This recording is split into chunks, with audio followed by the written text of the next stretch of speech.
Hello everyone, कशा आहात सगळे? आय होप सगळेजण मजेत असतील. नवीन बॅचच्या डिटेलचा हा व्हिडिओ आहे. याच्यामध्ये सगळी गोष्ट तुम्हाला डिटेलमध्ये ऐकायला भेटेलच. बट सगळ्यात पहिले महत्वाची गोष्ट की जे कोणी व्हिडिओ बघतंय, हा व्हिडिओ थोडासा मोठा असेल, 20-25 मिनिटाचा तर असणारच आहे. तर तुम्ही थोडं 1.5 च्या स्पीडने बघा.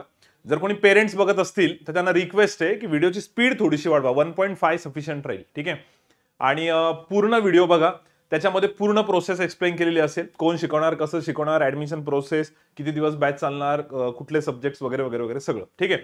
आणि मला असं वाटतंय की तुम्ही जर ऑफिशियल नंबरवरती कॉल केला असेल तर तुम्हाला हेच सांगितलं असेल की तुम्ही एकदा हा व्हिडिओ पूर्ण बघा आणि त्यानंतर काही डाऊट असेल तर आम्हाला डेफिनेटली कॉल करा. आणि कॉल करताना कधी कॉल करायचा, तुम्ही कधीही कॉल करू शकता, काही प्रॉब्लेम नाहीये. जस्ट इन केस समोरच्याने कॉल नाही उचलला तर तुम्हाला कॉल बॅक डेफिनेटली येऊन जाईल, ठीक आहे. तर कॉल कधी करायचा यासाठी काही टेन्शन नाही, तुम्ही कॉल करू शकतात. ओके. तर आपण सुरुवातीलाच काही मुद्दे क्लिअर करून घेऊ. बघा, व्हिडिओ प्लीज 1.5 च्या स्पीडने बघा. मी आधीच रिक्वेस्ट केली आहे, कम्प्लीट बघा. मे बी काही जण लेट बघत असतील हा व्हिडिओ. लेट कशामुळे सर? आता हा जो व्हिडिओ शूट होतोय तो 21 ऑफ डिसेंबरला होतोय, ठीक आहे, 21 डिसेंबरला. मे बी तुम्ही हा व्हिडिओ डिसेंबर एंडला किंवा जानेवारीमध्ये किंवा जानेवारी एंडला बघत असणार आहे किंवा फेब्रुवारी एंडला पण बघू शकता, सांगता येत नाही, ठीक आहे. तर मग काही प्रॉब्लेम येणार ना सर? बिलकुल नाही. बॅच जी आहे ती आपली 27 जानेवारीला चालू होती, 27 जानेवारी, ठीक आहे. तर त्याच्यामुळे जर तुम्ही हा जानेवारीत जरी व्हिडिओ बघत असेल तरी चालतं, फेब्रुवारीत बघत असेल तरी चालतं. इनफॅक्ट काही केसेस अशा पण असू शकतात की ज्यामध्ये कदाचित हा व्हिडिओ मार्चच्या फर्स्ट वीकमध्ये बघितला जाऊ शकतो. तर सर मग तरी आम्हाला काही प्रॉब्लेम येईल का? तर नाही, मी त्याबद्दल पण यामध्ये सगळं क्लिअर सांगणार आहे, ठीक आहे. तर सगळं डिटेल व्यवस्थित ऐकून घ्या. 90% प्रॉब्लेम तर तुमचे सॉल्व्ह होऊनच जातील जे कोणी मार्चमध्ये व्हिडिओ बघत असतील. आणि जर त्यावेळेस काही डाऊट वाटला तुम्ही परत फोनही करू शकता, ठीक आहे. सो व्हिडिओ कंप्लीट बघा. त्यानंतर ऑनलाईन बॅच बेटर राहील का असा प्रश्न खूप जणांचा असतो, ठीक आहे. तर इतक्या दिवसांपासून मला वाटतं पोस्ट कोविड नंतर आम्ही हे सगळंच मुलांना सांगतोय आणि रिझल्ट तुम्ही बघितले असतील बघा आता व्हिडिओच्या स्टार्टिंगला. तर त्यामध्ये पण मॅक्झिमम रिझल्ट ऑनलाईनचे येण्याचं हे रिझन आहे की तिथं ते व्हिडिओज परत परत बघितल्या जातात.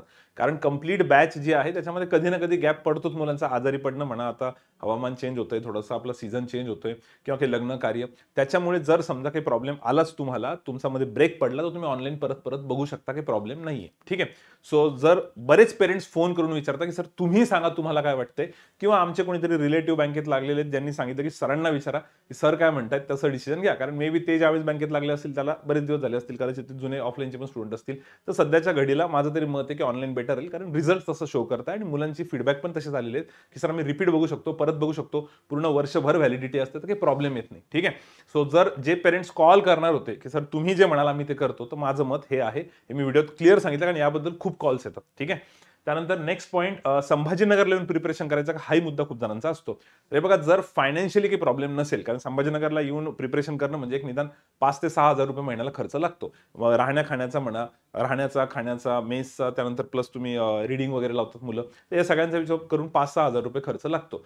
जर सध्या मला असं वाटतं की घरून जर तुम्ही आरामात करू शकत असाल, घरी सगळी व्यवस्था असणार आहे, जर तुम्हाला काही प्रॉब्लेम नाहीये, तर मला वाटतं बॅच घरून केली तरी काही हरकत नाहीये.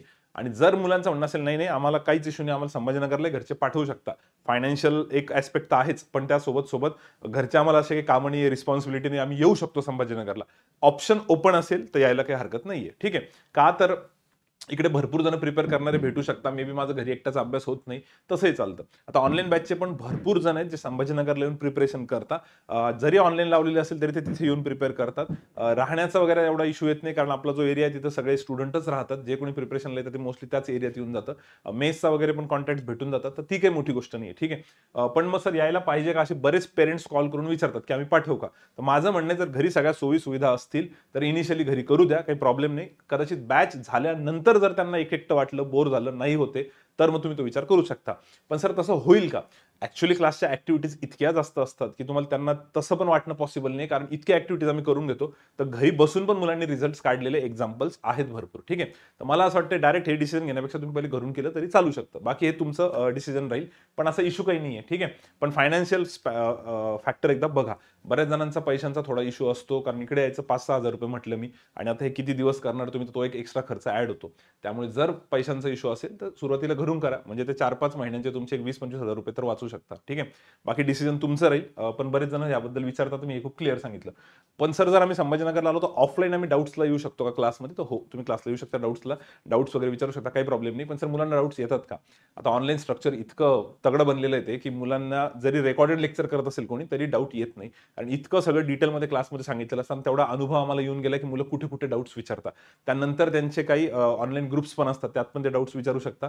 सो प्रॉब्लेम येत नाही. ज्या मुलांनी आधी बॅच केली ते तुम्हाला एकदम व्यवस्थित डिटेलमध्ये सांगतील याबद्दल. पण असं केस नाही झालेली की बाबा आम्ही ऑनलाईन करतोय आणि आमचे डाऊट्स क्लिअर नाही होते, असं होत नाही. ठीक आहे, त्याबद्दल तुम्ही निश्चिंत राहा. तरी पण तुम्ही जरी संभाजीनगरला आले, तुम्ही ऑफलाईन पण डाऊट्स विचारू शकता. ठीक आहे, आता भरपूर जण संभाजीनगरला, पण ते पण शक्यतो ऑफलाईन डाऊट्सला येत नाही, गरजच नाही पडत. ओके, पण तरी तुम्ही विचारू शकता, काही प्रॉब्लेम नाही. Important for every graduate student. तर आता हा जो कोर्स आहे याबद्दल पण काही जणांना कन्फ्युजन असतं. बरेच असे कॉल्स येतात की आम्हाला आत्ता कळालं बँकिंग बद्दल, किंवा आम्हाला करायचंय, आम्ही करावं की नाही, किंवा आम्ही तेवढे क्लिअर नाहीये, तेवढं शुअर नाहीये, तर काय करावं? ते बघा, जो कोणी ग्रॅज्युएट झालेला स्टुडंट आहे, ग्रॅज्युएशन तुमचं कंप्लीट झालं की त्याच्यानंतर तुम्ही या सगळ्या एक्झाम्सला इलिजिबल होतात. आणि याच्यामध्ये खूप काही सेक्टर्स आहे. बँकिंगचा एक सेक्टर तर आहेच, इन्शुरन्सच्या पण भरपूर एक्झाम्स असतात, MBA साईड झाली, किंवा ॲग्रिकल्चरच्या पण काही एक्झाम्स आहेत, किंवा त्यानंतर जर तुम्ही MBA साईडचा विचार केलेला आहे ते तर आहेच आहे. प्लस भरपूर प्रायव्हेटमध्ये जरी जायचं असेल समजा, तर प्रायव्हेटमध्ये पण बऱ्याच ठिकाणी ॲप्टिट्यूडची टेस्ट घेतली जाते. सो बेसिकली मला असं म्हणायचं आहे की जर तुमचं ग्रॅज्युएशन झालेलं असेल, तर तुम्हाला आयुष्यात कुठे जरी जॉब करायचा असेल, तर त्यासाठी ही ॲप्टिट्यूडची एक एक्झाम होते, जे आपण सगळं शिकणार आहे. म्हणजे हा कोर्स आपला, हा जो काही 4-5 महिन्यांचा अभ्यास आहे, हा वाया जात नाही. हा कुठे ना कुठेतरी कामात येतो, कुठे जरी गेलं तर. गव्हर्नमेंट सेक्टर म्हणा, प्रायव्हेट सेक्टर म्हणा, बरेच जण MPSC साईडचं प्रिपरेशन करणार असतात, तेही हा कोर्स करतात, कारण ह्याचाही त्यांना CSAT एक फायदा होऊन जातो. असं भरपूर ठिकाणी होतं.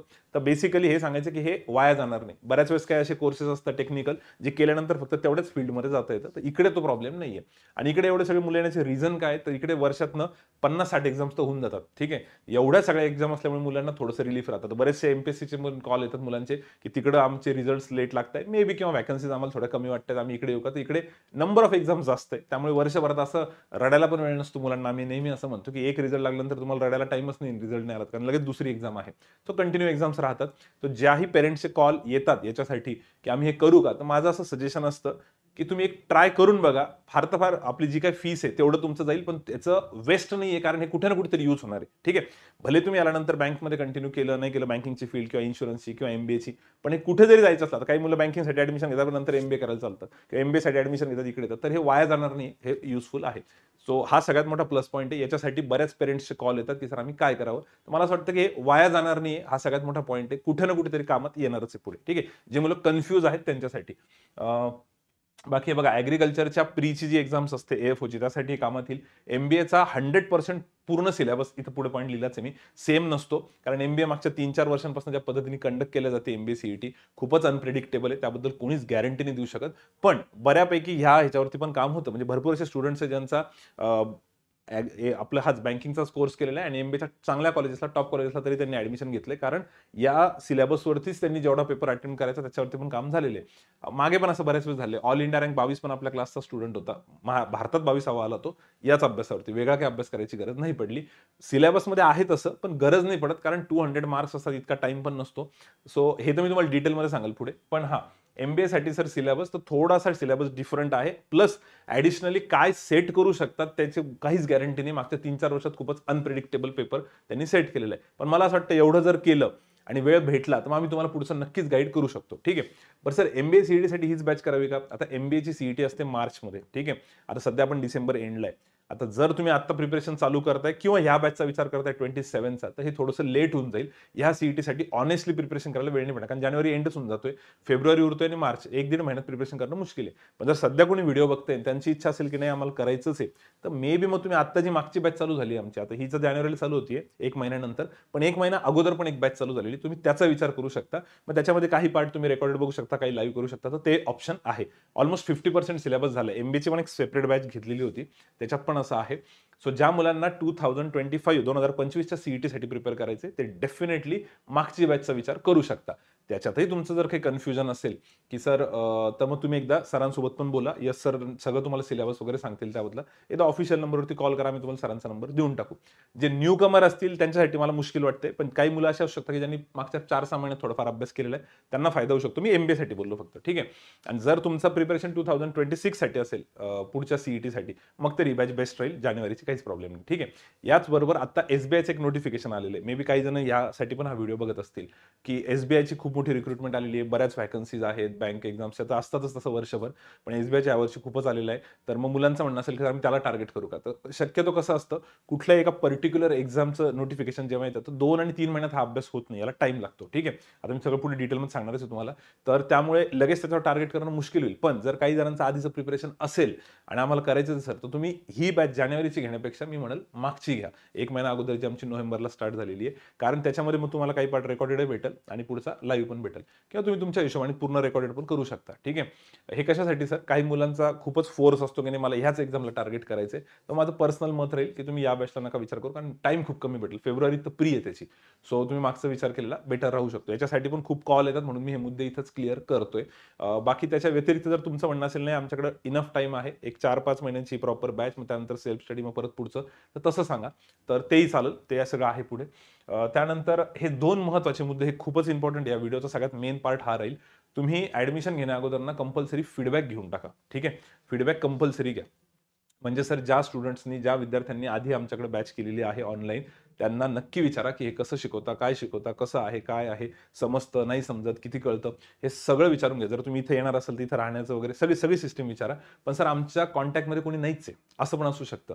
पण तुम्ही कोल्हापूरच्या असो का नागपूरच्या असो, मुंबईच्या असो का बीडच्या असो, कुठल्याही महाराष्ट्रातल्या रिजनमधले असो, इनफॅक्ट महाराष्ट्रातल्या बाहेरचे पण काही मुलं असतात, तर तुम्हाला मी तसे नंबर प्रोव्हाइड करतो. महाराष्ट्रातल्या तुम्ही ज्या जिल्ह्यामधनं येत आहेत, तुम्ही फक्त ऑफिशियल नंबरवरती एकदा कॉल करा, या नंबरवरती, आणि त्यांना सांगा की महाराष्ट्रातल्या मी कोल्हापूरमधनं बोलतोय किंवा नागपूरमधनं, तर त्याच्या त्या त्या भागातनं सिलेक्ट झालेल्या मुलांचे नंबर द्या, ठीक आहे. किंवा आता तुम्ही थोड्या वेळापूर्वी बघितलं असेल, आपला व्हिडिओच्या स्टार्टिंगला रिझल्ट्स भरपूर आहेत. तर त्या रिझल्ट्समध्ये पण तुम्हाला वाटलं SBI मधल्या एखाद्या मुलाशी बोलायचं किंवा RBI मधल्या एखाद्या मुलीशी बोलायचं, तर तुम्हाला त्यांचे नंबर भेटून जातील. याच्यासाठी की हे कन्फर्म करणं गरजेचं राहतं आधी, आणि त्यांनी एक थोडी शुअरिटी पण येते, एक थोडं आपल्याला टेन्शन पण कमी राहतं, आणि बऱ्यापैकी ते मुलं पण तुम्हाला हे सांगतील की कशा पद्धतीने फॉलो करायचे. तर उलट तुमचाच त्यात फायदा आहे. तर नक्की मला असं वाटतं की जे सिलेक्टेड स्टुडंट्स आहेत, जे आधी ज्यांनी बॅच केलेली आहे, त्यांच्याकडनं नक्की आवर्जून तुम्ही फीडबॅक घ्यावा, ठीक आहे. बरं सर, आता याच्यामध्ये तुम्ही बोलताना असं बोलले की 4-5 महिन्यांची बॅच आणि त्यानंतर सेल्फ स्टडी, तर म्हणजे त्याच्यानंतर तुमचा आणि आमचा संबंध सुटेल का? तर असं बिलकुल नाहीये, असं बिलकुल नाहीये. क्लासच्या ऍक्टिव्हिटीज भरपूर असतात. तुम्ही सिलेक्ट होईपर्यंत आम्ही तुमच्या सोबत असतो. त्याच्यामध्ये ह्या एवढ्या सगळ्या ऍक्टिव्हिटीज आहे. म्हणून मी म्हणत होतो की जे विद्यार्थी घरून प्रिपरेशन करतील, ऑनलाईन प्रिपरेशन करतील, असं नाहीये की ऑनलाईन म्हणजे आम्ही तुम्हाला वाऱ्यावर सोडणार आहे किंवा तुमच्याकडे लक्ष नाहीये. इतक्या सगळ्या ऍक्टिव्हिटीज, आता मी हे एक्सप्लेन नाही करत कारण हे समजणार पण नाही. तुमच्या ऑनलाईन डाऊटसाठी, ऑफलाईन डाऊटसाठी सगळ्या फॅकल्टीज भरपूर, म्हणजे भरपूर मोठी टीम आहे याच्यामागे काम करायला, एक 28-29 जणांची. त्यामुळे तुमच्यासोबत आमचा कॉन्टॅक्ट शेवटपर्यंत राहतो, सिलेक्शनपर्यंत राहतो. बऱ्याच जणांना असं वाटतं सर फक्त बेसिक शिकवता का? तर नाही. बेसिक प्लस ॲडव्हान्स म्हणजे प्री प्लस मेन्स, त्याच्यानंतर इझी, मॉडरेट, डिफिकल्ट सगळ्या टाईपचं शिकवलं जातं. याच्यासाठी की बऱ्याच जण असं विचारतात फोन करून की सर आम्ही 10वी नंतर कधी पेनच नाही पकडला, किंवा आमचं मॅथ्सचं बॅकग्राऊंड नव्हतं, किंवा आमचं इंग्लिश कच्चं होतं. तर याच्यासाठीच ऑनलाईन बॅचचा हा फायदा आहे की मॅथ्सचं जरी बॅकग्राऊंड नसेल आणि एखाद्या लेक्चरला तुम्हाला असं वाटलं की माझं लक्षात नाही आलं, तुम्ही त्याला परत बघू शकता. इंग्लिशचंही परत परत बघू शकतात. हा सगळ्यात मोठा फायदा आहे. त्याच्यामध्ये सगळ्याच पद्धतीचं शिकवलं जातं. प्री, मेन्स, इंटरव्ह्यूपर्यंत सगळं होतं. इंटरव्ह्यूचं तुमचं सध्या बॅच चालू असताना नाही होणार, पण पुढे गेल्यानंतर जेव्हा तुम्हाला इंटरव्ह्यूची गरज पडेल त्यावेळेस होऊन जाईल, ठीक आहे. तर ही जी बॅच राहील ती एक 4 ते 5 महिन्यापर्यंतची बॅच राहील. सुट्ट्या वगैरे आता मध्ये कसं दिवाळी वगैरे कधी आले तर मग ती बॅच थोडीशी पुढे जाते.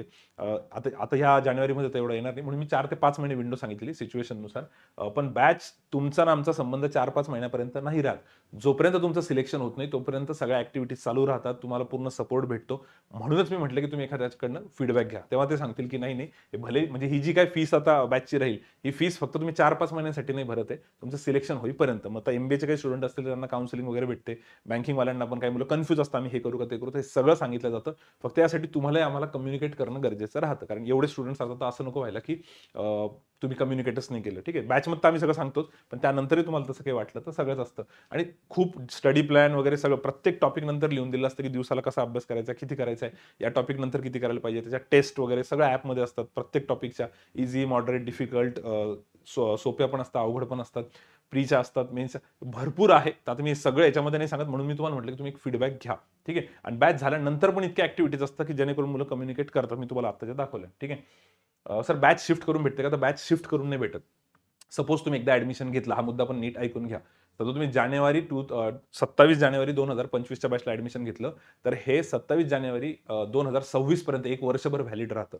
पण त्याच्यामध्ये जर समजा काही कारणास्तव तुमचा 10, 15, 20 दिवसांचा ब्रेक पडला, 1 महिन्याचा ब्रेक पडला, 2 महिन्याचा ब्रेक पडला, तर तुमची बॅच शिफ्ट नाही होत. तुम्ही त्याच्यातच पूर्ण 12 महिने असतात तुमच्याकडे, तर तुम्ही त्याला परत करू शकता. 12 महिन्यात तर गरज पडली तर मुलं 3-4 वेळेस पण रिवाईज करू शकता, पण एवढी गरज नाही पडत. पण जर ब्रेक पडला तर बॅच शिफ्ट नाही होत काहीच कारणास्तव. बॅचमध्येच तुमचं तेवढं ॲक्सेस एक वर्षासाठी राहतं. तुम्ही कधीही त्याला बघू शकता, काही प्रॉब्लेम नाही. एक व्हिडिओ तुम्ही किती वेळेस बघू शकता. आणि रेकॉर्डेड राहतात ते लेक्चर. जरी समजा तुमचं आज सकाळचं लेक्चर समजा मिस झालं, तर तुम्हाला संध्याकाळपर्यंत लेक्चर भेटतं. ते तुम्ही लेक्चर दुसऱ्या दिवशी, तिसऱ्या दिवशी, चौथ्या दिवशी कितीही वेळेस बघू शकता. त्याची काळजी करू नका. लाईव्ह केलं तर ठीक आहे, लाईव्ह नाही केलं तर ते परत रेकॉर्डेड बघायला भेटतं. ठीक आहे. हाही डाऊट बरेच जणांना फोनवरती विचारतात. अँड्रॉइडमध्येच चालतं हे सगळं. अँड्रॉइड आणि iOS मध्येच चाललंय. ठीक आहे. त्यानंतर लेट ॲडमिशन जरी असेल तर त्यासाठी कसं आहे, आता हा जानेवारीमध्ये समजा हा बॅच चालू होती, काही जण फेब्रुवारीत बघताय, तर सगळ्यांना रिक्वेस्ट आहे की आपले जे सब्जेक्ट्स आहेत त्याच्यामध्ये मॅथमॅटिक्स असं आहे की ज्याचे पहिले 12 लेक्चर्स कनेक्टेड आहेत पुढच्या लेक्चरसोबत. तर तुम्हाला पहिले 12 लेक्चर्स, फर्स्ट 12 लेक्चर्स बघावेच लागतात मॅथ्सचे, कॉन्टचे, कंपल्सरी. कारण त्याशिवाय तुम्हाला पुढचं काही समजणार नाही. तर तुम्ही कधी पण लेट ॲडमिशन घेतलं तर 12 लेक्चर्सला दिवसातनं 2 जरी केले तर एक 6 दिवस तरी लागतील. तर जे कोणी लेट ॲडमिशन घेते त्यांनी पहिले 6 दिवस तर मॅथ्सचेच लेक्चर करून घ्यायचे, मग तुम्ही आमच्यासोबत लाईव्ह येऊ शकता. ठीक आहे. सर रिझनिंगचं कसं आहे, प्रत्येक टॉपिक हा इंडिपेंडंट आहे. एका टॉपिकचं दुसऱ्या टॉपिक सोबत कनेक्शन नाहीये. त्यामुळे जरी तुमचं लेट ॲडमिशन असेल तर रिझनिंगला तुम्ही लगेच जॉईन करू शकता. ठीक आहे. आणि जे मिस झाले ते मग नंतर विकेंड्सला वगैरे हळूहळू कव्हर करू शकता. त्याचं डायरेक्ट कनेक्शन नसतं, त्यामुळे तुम्हाला प्रॉब्लेम येत नाही. आणि इंग्लिशचे सुरुवातीचे 5-6 लेक्चर कंपल्सरी बघावं लागतं, मग त्यानंतर तुम्ही जंप मारू शकता पुढे. ठीक आहे. सो हे सगळं आम्ही प्रत्येक लेक्चरमध्येही सांगतो मुलांना. सुरुवातीचे 10-15 दिवस ही बंबार्डिंग करत राहतो, कारण बरेच मुलं लेट ॲडमिशन पण घेतात. त्यांचे काही मित्र त्यांना सांगतात नंतर की अरे मी पण क्लास केला होता, तू पण व्हिडिओ बघून घे वगैरे वगैरे. तर त्याच्यामुळे लेट ॲडमिशन असेल तरी काही प्रॉब्लेम नाही. सर लेट ॲडमिशन कधीपर्यंत? शक्यतो 1-1.5 महिन्यापर्यंत मुलं कव्हर करू शकतात. ठीक आहे. आता समजा 27 जानेवारीला बॅच चालू होती तर फेब्रुवारीपर्यंत, मार्च फर्स्ट वीकपर्यंत. त्यानंतर जर आम्हाला वाटलं की सिलेबस बराच पुढे आलेला आहे, आता कव्हर नाही होणार, तर आम्हीच त्यांना सजेस्ट करतो की आता ह्या बॅचला तुम्ही ॲडमिशन नका घेऊ, पुढच्या बॅचला जाऊ शकता. ठीक आहे. सो लेट ॲडमिशनवाल्यांनी सगळे रिक्वेस्ट आहे फक्त की जेव्हा एकदा ॲडमिशन होऊन जाईल त्यावेळेस त्यांना लेक्चर्स कसे कव्हर करायचे एकदा विचारून घ्यायचं, किंवा ॲडमिशन झाल्यानंतर जो पहिला व्हिडिओ असतो ॲपमध्ये त्याच्यामध्ये पण हे सगळं सांगितलेलं असतं. ठीक आहे. जस्ट इन केस तुम्हाला लक्षात नाही राहिलं तर तुम्ही व्हिडिओमध्ये राहतं, आणि त्यानंतर तुम्ही आम्हाला कम्युनिकेट तर करू शकता. सगळ्यांना कम्युनिकेट करू शकता, सगळ्यांचे कॉन्टॅक्ट नंबर वगैरे सगळं भेटतं, काळजी करू नका. ठीक आहे. बरं सर, बॅचचा आता एक्झॅक्टली टाइम कसा आहे, फी स्ट्रक्चर कसं आहे, कधी चालू होतीये? तर 27 जानेवारी 27 जानेवारी टाइम एक 3.5 ते 4 तास राहील. 4 तास यामुळे लिहिलंय की मध्ये थोडा ब्रेक पण असतो 2 लेक्चर्सचा. तो ब्रेक पकडून 4 तास पकडा. टीचिंग 3.5 तासाची असते. याच्यामध्ये रिझनिंगचा लेक्चर राहील तुमचं सकाळी 8 ते 9. त्यानंतर 9 ते 10 इंग्लिशचं लेक्चर राहील, आणि मॅथ्सचं लेक्चर राहील 10:30 ते 12. मॅथ्सचं लेक्चर 1.5 तासाचं असतं, आणि कॉन्ट म्हणजेच मॅथ्स आणि लॉजिक आणि इंग्लिशचं 1-1 तासाचं असतं. सो 1-1 तासाचे 2 लेक्चर आणि 1.5 तासाचं 1 लेक्चर, असं 3.5 तासाचं राहील. मध्ये थोडासा 15-15 मिनिटाचा ब्रेक देतो आम्ही, कधी-कधी एक मोठा ब्रेक देऊन टाकतो अर्धा तासाचा, जेणेकरून मुलांना बोर नाही होणार. कंटिन्यू तेच बघून एकाच ठिकाणी बसून, तर थोडंसं रिफ्रेशमेंट होऊन जाते. ठीक आहे. बाकी सर याच्यामध्ये मॅथ्सचं लेक्चर 1.5 तासाचं, त्याच्यामुळे की थोडासा सिलेबस जास्त आहे मॅथ्सचा, पण सिलेबस व्यवस्थित कव्हर होतो, काळजी करू नका. ठीक आहे. कधीच कुठल्याच याला फास्ट शिकवणं वगैरे असं आजपर्यंत झालं नाही मागच्या 8 वर्षामध्ये. आम्ही प्रॉपर स्पीडनेच घेतो. जोपर्यंत ही बॅच संपत नाही तोपर्यंत पुढची बॅच स्टार्ट नाही करत. आता बऱ्याच वेळेस असं होऊन जातं मुलांचं की घाईघाईत शिकवताय का सर तुम्ही, पुढची बॅच चालू करायला नाही. एसबीआयचं नोटिफिकेशन आलंय आता, पण उद्या आरबीआयचं जरी आलं तरी आम्ही काही बॅच फास्ट नाही घेणार, कारण ही हळूहळू करणारी प्रोसेस आहे. हे 2-4 महिन्यामध्ये करून रिझल्ट येण्याची प्रोसेस नाहीये, याला टाइम लागतो. म्हणून मी तुम्हाला जुन्या स्टुडंटला कम्युनिकेट करा असं म्हटलं. ठीक आहे. ऑल सब्जेक्टसाठी या बॅचची फीस आहे 12,000, 12,000 रुपये. याच्यामध्ये रिफंड होत नाही आणि कुठली इन्स्टॉलमेंट नसते, म्हणून आम्ही 1 महिना अगोदर व्हिडिओ बनवतो, त्याच्यामुळे काही जणांचा कदाचित पैशांचा प्रॉब्लेम असेल तर त्या हिशोबाने अरेंजमेंट करतात. ठीक आहे. सर याची एक लिंक येते, मी पुढे सांगणारच आहे. त्यामुळे 12,000 ही फीस आहे, एक्झॅक्ट 12,000. ठीक आहे. एका सब्जेक्टचं, आता काही मुलं जुने असतात ज्यांनी ऑलरेडी कुठेतरी प्रिपेअर केलं असतं किंवा अनअकॅडमीवर केलं असतं, त्यांना एक पर्टिक्युलर सब्जेक्ट लावायचा असतो, त्यांच्यासाठी 6,000 फीस आहे. याच्यामध्ये रिफंड नाही होत आणि इन्स्टॉलमेंट नसतं, त्यामुळे ॲडमिशनच्या अगोदर सगळ्यांनाच थोडा प्रॉपर फीडबॅक घेऊन टाका. ठीक आहे. बट सर याची प्रोसेस कशी राहील, याची प्रोसेस सगळ्यात महत्त्वाची, नीट बघा. ऍडमिशन प्रोसेससाठी, कदाचित काही जण फक्त ऍडमिशन प्रोसेससाठी हा व्हिडिओ बघत असतील, तर व्हिडिओचा हा पार्ट इथून पुढे तुम्ही बघायला पाहिजे. शेवटचे मला वाटतं एक 5-7 मिनिटं. ठीक आहे. सगळ्यात पहिले तुम्हाला एसएसएचं ॲप डाउनलोड करायचं आहे. प्ले स्टोअरवरती जा. प्ले स्टोअरवरती जाऊन एस आणि ए सर्च करा. तुम्हाला हा लोगो दिसेल, असं दिसून जाईल. याला जर तुम्ही डाउनलोड केलं तर पहिलं काम तुमचं होतंय. आणि याची लिंक पण आम्ही डिस्क्रिप्शनमध्ये देतो किंवा डायरेक्ट तुम्ही ॲपवरती सर्च करू शकता. तर पहिली स्टेप आहे ॲप डाउनलोड करा. त्यात तुमचं नाव, तुमचा ईमेल ॲड्रेस, तुमचा मोबाईल नंबर सगळं प्रॉपर व्यवस्थित फिल करा. ज्यांचं ॲडमिशन आहे, जे कोणी स्टुडंट आहे त्यांचंच नाव टाका. ॲज अ पेरेंट्स म्हणून लॉग इन करू नका. त्याच्यानंतर तुम्ही दुसरं सपोज भावाकडनं वगैरे डाउनलोड करून घेता तरी चालेल, पण नाव तुमचंच टाका, जो कोणी ऍडमिशन घेणार आहे. ठीक आहे. लॉग इन केलं, ऍप डाउनलोड केलं, लॉग इन करून नाव, मोबाईल नंबर वगैरे टाकला, ही दुसरी स्टेप झाली. ठीक आहे. आणि तिसरी स्टेप लास्ट पेमेंटची. पेमेंटसाठी तुम्हाला काय करायचंय, हा व्हॉट्सअप नंबर दिलेला आहे बघा, इथे पण दिलेला आहे, इथे पण दिलेला आहे. या व्हॉट्सअप नंबरला फक्त एक मेसेज करायचा आहे. व्हॉट्सअपला एक मेसेज टाकून द्या, मला ऍडमिशन घ्यायची लिंक पाठवा. ठीक आहे. आणि सर ती लिंक पाठवल्यानंतर काय, हे बघा नीट आता. तुम्हाला एक लिंक येईल, त्या लिंकवरती स्पेसिफिकली क्लिअरली वरती लिहिलेलं असेल SSH C1 27 जानेवारी 2025 ऑनलाईन बॅच. ठीक आहे. तुमच्या बॅचचं नाव आहे C1 बॅचचं नाव आहे. ठीक आहे. तर त्या लिंकवरती असं लिहिलेलं असेल C1 27 जानेवारी. मे बी काही जणांना मागच्या बॅचला ऍडमिशन घ्यायचं असेल तर त्यांना वेगळी लिंक येऊन जाईल. ठीक आहे. किंवा ते सरांशी एकदा तुम्ही डिस्कस करा, काही प्रॉब्लेम नाही. ज्यावेळेस लिंक येऊन जाईल, जर जे कोणी मागच्या बॅचला ऍडमिशन घेते, कदाचित त्यांना घाई असेल, थोडं SBI वगैरे टार्गेट करत असतील, आधीचं प्रिपरेशन असेल तर SSH C1 27 जानेवारी ही ऑनलाईन बॅच आहे असं त्याच्यावरती येईल. त्याच्यावरच क्लिक करा. ठीक आहे. त्याच्यावरती हे असं सगळं दिसून जाईल तुम्हाला. नेक्स्ट केलं तुम्ही की ही विंडो ओपन होईल. ते बघा, याच्यामध्ये 12,000 ही जी अमाऊंट आहे ही एडिट नाही होत, याला चेंज नाही करू शकत. बरेच जण यासाठी पण कॉल करतात. स्टुडंटचं नेम सपोज टाकलंय शुभम विष्णू वगैरे, ईमेल ॲड्रेस टाकलाय, तर तुम्हाला तुमचं नाव टाकायचंय. किंवा ज्याचं कोणाचं ऍडमिशन आहे, भले तुम्ही तुमच्या भावाच्या मोबाईलमधून लॉग इन करताय, ज्याचं ऍडमिशन आहे त्याच्याच नावाने टाका, त्याचाच ईमेल ॲड्रेस टाका, त्याचाच मोबाईल नंबर टाका. बऱ्याच जणांचं असं होतं की सर पेमेंट मी वडिलांच्या मोबाईलवरनं, आईच्या मोबाईलवरनं किंवा भावाच्या मोबाईलवरनं, मित्राच्या मोबाईलवरनं करणार आहे, तर प्रॉब्लेम नाहीये, पण त्याच्यामध्ये डिटेल्स तुमच्याच पाहिजे. फीस तर प्रिंटेड येऊन जाते त्याच्यात. नाव टाकलं, ईमेल ॲड्रेस टाकला, मोबाईल नंबर टाकला. ठीक आहे. आता पे करताना सर काय काय ऑप्शन्स आहे, तर सेफर साईड UPI पेमेंटच करा. त्यात गुगल पे किंवा फोन पे सिलेक्ट करा. ठीक आहे. कार्ड पेमेंट वगैरे केलं तर त्याच्यावर चार्जेस लागतात, कार्ड पेमेंट शक्यतो करू नका. UPI, गुगल पे किंवा फोन पे करा. ठीक आहे. त्याच्यामध्ये गेल्यानंतर इथे बघा 12,000 ही फीस आहे. एक कन्व्हिनियन्स चार्जेस एक 6 रुपये असतात, त्याच्यावर एक टॅक्स असतो 1 रुपयाचा. ते टोटल फीस 12,007 रुपये राहील. ठीक आहे. हे वरती 7-8 रुपये, याच्यात GST वगैरे सगळं इन्क्लुडेड आहे. यावरती कोणता वेगळा GST लागणार नाही. 12,000 फीस सांगून नंतर फीस काही 13, 14, 15,000 भरायची गरज नाही पडणार. 12,000च फीस राहील. एक 7-8 रुपये वरती तो एक कन्व्हिनियन्स चार्जेस लागेल फक्त. कार्ड पेमेंट करू नका शक्यतो, कार्ड पेमेंटला जास्त चार्जेस लागतात. तर गुगल पे, फोन पे बेटर राहील. ठीक आहे. काही प्रॉब्लेम नाही येणार. तर ही अशी प्रोसेस आहे. तुम्हाला पहिले लिंक येऊन जाईल, लिंकवर क्लिक केलं की इथे ह्या सगळ्या डिटेल्स टाकायच्या, याच्यावर फोन पे किंवा गुगल पे सिलेक्ट करायचं, तिथं कंटिन्यू केलं की तुमचं पेमेंट होऊन जाईल. ठीक आहे. ओके सर, मग आता पुढची स्टेप काय सर, ही स्टेप झाल्यानंतर जर तुम्हाला असं वाटतं की सेफ साईड आमच्याकडे काही डिटेल्स आहे की नाही आम्ही पेमेंटच्या, तर तुम्ही त्याच व्हॉट्सअप नंबरला तुमचा स्क्रीनशॉट टाकून, मोबाईल नंबर टाकून एक सेव्ह करू शकता तुमच्याकडे बॅकअप म्हणून. आमच्याकडे सगळ्या डिटेल्स बाय डिफॉल्ट येऊन जातात, त्याची काळजी करू नका. पण जस्ट इन केस तुम्हाला वाटलं तर सर प्रोसेस काय, 3 स्टेपची प्रोसेस होती. सगळ्यात पहिले ॲप डाउनलोड करा, दुसरं ॲपमध्ये सगळ्या डिटेल्स भरा, आणि तिसरं व्हॉट्सअपवरनं या नंबरवरनं पेमेंटची लिंक आहे, आणि पेमेंट केल्यानंतर त्याचा स्क्रीनशॉट तुम्ही पाठवू शकता. सेफ साईड तुम्हाला रेकॉर्ड ठेवायचा असेल तर, बाकी नाही ठेवलं तरी आमच्याकडे राहीलच. ठीक आहे. पण सेफर साईड टाकून द्या बस सर. याच्यानंतर आता लगेच ॲपमध्ये बॅच दिसेल का, तर बॅच चालू होणार आहे 27 जानेवारीला, 27 जानेवारीला. तर 26 जानेवारीला संडे, तर संडेला 6 वाजेपर्यंत तुम्हाला ॲपमध्ये बॅच दिसेल. 6 वाजेनंतरच बॅच दिसेल. ठीक आहे. तर तुमच्या ॲपमध्ये ही बॅच दिसेल, C1 ऑनलाईन बॅच. त्यामध्ये 3ही सब्जेक्ट दिसतील, कॉन्ट, लॉजिक, इंग्लिश वगैरे. हां, सब्जेक्ट्सवरनं आठवलं, जनरल अवेअरनेस हा एक सब्जेक्ट असतो. सर याचं कसं प्रिपरेशन करायचं, याच्याबद्दल पूर्ण डिटेल गायडन्स तुम्हाला भेटून जाईल, त्याचं काहीच काळजी करू नका, पण बॅच झाल्यानंतर. ठीक आहे. का बरं सर, कारण की बॅचमध्ये हे 3ही सब्जेक्ट्स मॅनेज करायलाच भरपूर वेळ लागतो. म्हणून मी तुम्हाला म्हटलं की ज्या मुलांनी आधी बॅच केलेली आहे, ज्यांचं सिलेक्शन झालेलं आहे, तुम्ही त्यांच्यासोबत कम्युनिकेट करा. तेही तुम्हाला हेच सांगतील की इतका टाईमच नाही आहे हे सगळं करायला. ठीक आहे. पण जर समजा याच्यात कोणी जुने स्टुडंट असतील आणि त्यांना साईड बाय साईड करायचं आहे, तर गॅरंटी तुम्हाला त्याच्याबद्दल पूर्ण गायडन्स भेटून जाईल. म्हणून तुमचे जर कोणी मित्र असतील तर त्यांना कम्युनिकेट करा. मित्र मैत्रिणी नसतील तर आमच्याकडे नंबर घ्या. तुमच्या जिल्ह्यातलं जर कोणी सिलेक्ट झालेले, ते तुम्हाला एकदम छान व्यवस्थित सगळं सांगतील याच्याबद्दल. ठीक आहे. सर मग याचं कसं आता तर संडेला तोपर्यंत तुम्हाला ऍड होईल. बऱ्याच मुलांचं पेमेंट झालं असं असतं की जर बॅच नाही दिसत आहे, तर बॅच सगळ्यांना 26 जानेवारीला एक दिवस अगोदर संध्याकाळी 5 वाजेपर्यंत 6 वाजेपर्यंत दिसेल, 6 वाजता दिसेल. ठीक आहे. लेट ऍडमिशन असेल तर रेकॉर्डेड लेक्चर्स हळूहळू करावं लागेल. त्या रेकॉर्डेड लेक्चरमध्ये सगळ्या अनाउन्समेंट केलेल्या असतात की तुम्ही आता कशी जंप मारू शकता. सगळी बॅच तुम्हाला रेकॉर्डेड करायची गरज नाही, काही रेकॉर्डेड करून तुम्ही लाईव्ह येऊ शकता. पण लेट ऍडमिशनवाल्यांनी 15-20 दिवस थोडे पेशन्स ठेवायचे. सुरुवातीला थोडीशी भीती वाटते की बाकी मुलं सगळे फास्ट करताय, एकदम जोरात करताय, आपण कसं करायचं. कारण खूप ऍक्टिव्हिटीज असतात तुमच्या. स्पीड वाढवण्यासाठी पण ऑनलाईन बऱ्याच ऍक्टिव्हिटी घेतल्या जातात क्लासच्या, तर ते बघून पण यांना भीती वाटते. पण हळूहळू तुम्ही ते केल्यानंतर काम होतं. तर यासाठी तुम्ही फीडबॅक नक्की घ्या. मी परत परत तेच सांगतोय, पायरसी वगैरे करू नका फक्त.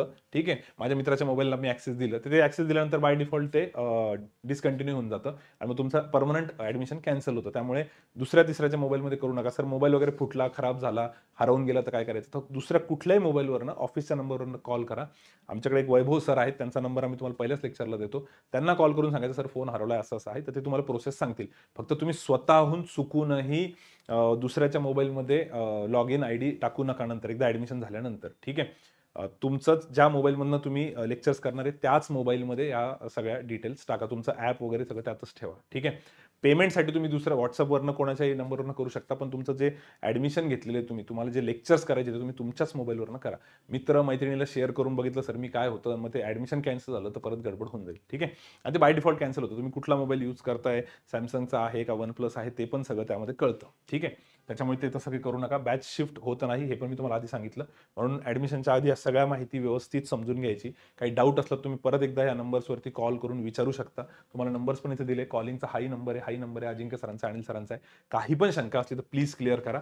आणि बाकी सिनियर स्टुडंटसोबत पण तुम्ही बोलू शकता. बाकी कॉल करायला काही काळजी नका करू. कॉल तुम्ही कधीही करू शकता. Just in case call receive नाही केला तर त्यांचा कॉल बॅक नक्की येऊन जाईल. ठीक आहे. सो आय होप सगळ्यांचे सगळे डाऊट्स क्लिअर झाले असतील. MBA वाल्यांचे पण, बँकिंगवाल्यांचे पण, इन्शुरन्स, काही जरी डाऊट वाटलं तर या नंबरवरती तुम्ही कॉल करू शकता. ठीक आहे. तर लवकरच भेटू आपण. आणि आय होप की तुम्ही फीडबॅक घेऊनच कॉल कराल, त्याने जास्त फायदा होऊन जाईल. ठीक आहे. चलो, so will stop here. Thank you so much. Bye bye. Good day.